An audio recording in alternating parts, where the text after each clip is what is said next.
Alright, ATLTF. She's outside, not because it rolled outside, because it drives.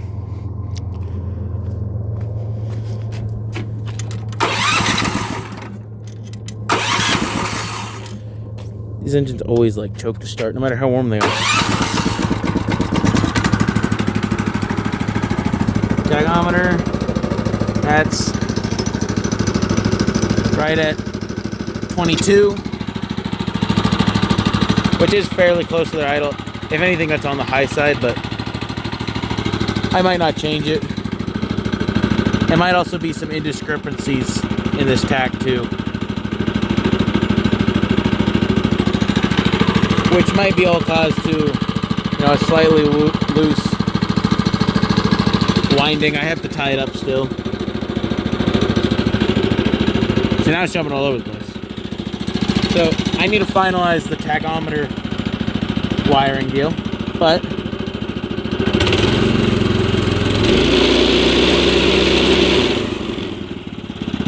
wait, what RPM did that say?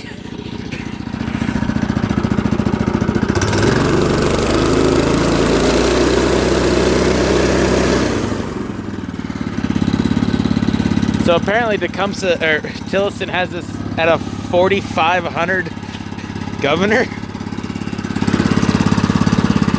A little bit of a throttle hang.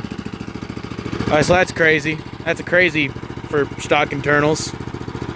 Wow, didn't expect that.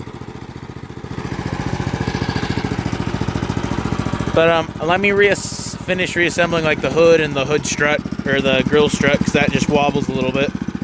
Then we'll drive it.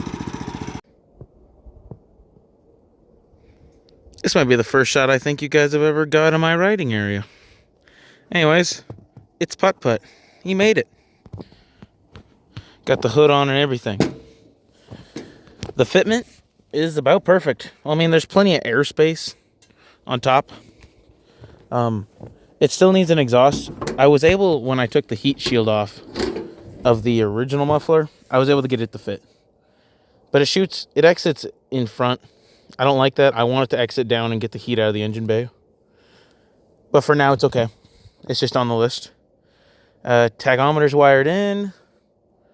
Honestly, the only thing left is hook up a brake return. I just am thinking of ideas on how to do that. But, I mean, they do work.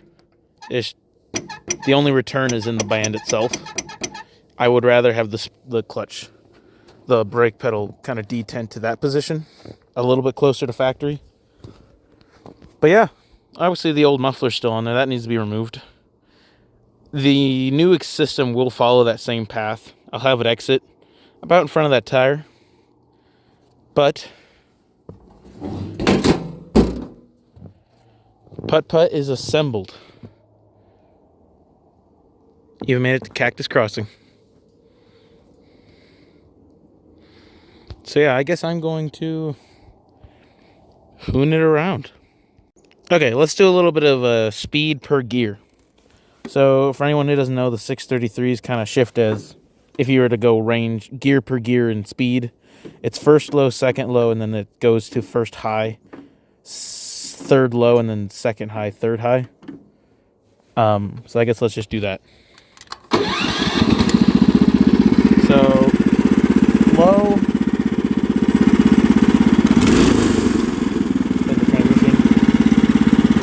First.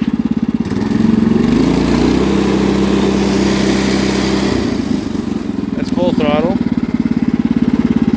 Second low.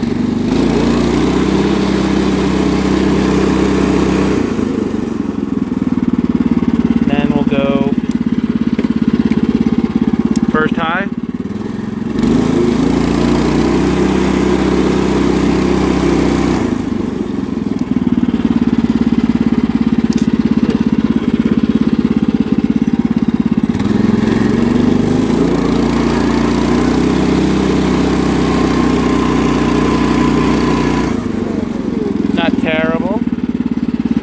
Final drive gearing is fairly similar to how Putt was geared with the Tecumseh. Second high.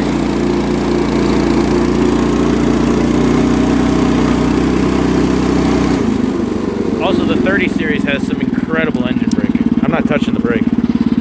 Then, third high. I actually run out of power, at least in wet snow I do. I'm not able to hit the governor. That says, I think that says 35, 38. Yeah, so it's not letting the clutch slam out right now because it's too much of a load. So if this was dry, I bet you we'd be sitting around 36 because the clutch would open all the way and let the engine low. And now I hope you guys heard that. Okay, so notes on the 30 series swapped tractor idea. I absolutely love it.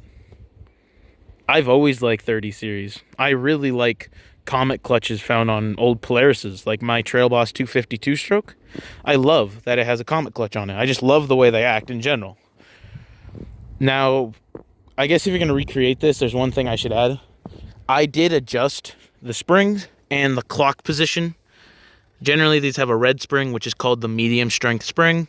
I threw a green one in. The green one is called a low strength spring, and then I clocked it all the way to the hardest setting with the low spring. And supposedly, if I do my math right, that means this is essentially a low stall system.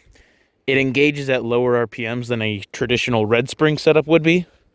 Not really useful on a mini bike or something, or a go-kart, but something that weighs a little bit more and you don't want the engine to scream just to start to take off. That's useful. So if you're putting in a tractor, I do recommend messing with your stall settings. Like I said, I went with a low stall spring on the highest setting, which I think just, but not like high stall setting, I mean the tightest wound setting. So the clamp is already a little bit tighter than set. Factory is set right in the middle, and I think I have mine set at the tightest position. I might be wrong. Let's check. Oh no, I'm wrong. I have the weak spring set in the factory standard position. It seems to work pretty well. If anything, I would try and tune it so it took off at even lower RPMs. That's it. Oh, the other thing is it badly needs an exhaust. I just hate the way exhaust smells and it shoots it in my face. Also, it's retaining a lot of heat in the engine bay, so that needs to come out fairly soon. After that, it's that this Tecumseh, weighs so much less than the Tecumseh did. There's no weight on my front axle. So in slick situations like this, there's a substantial amount of understeering, actually. I mean, you can see how tight my wheels are here. And yet, their tracks are back there.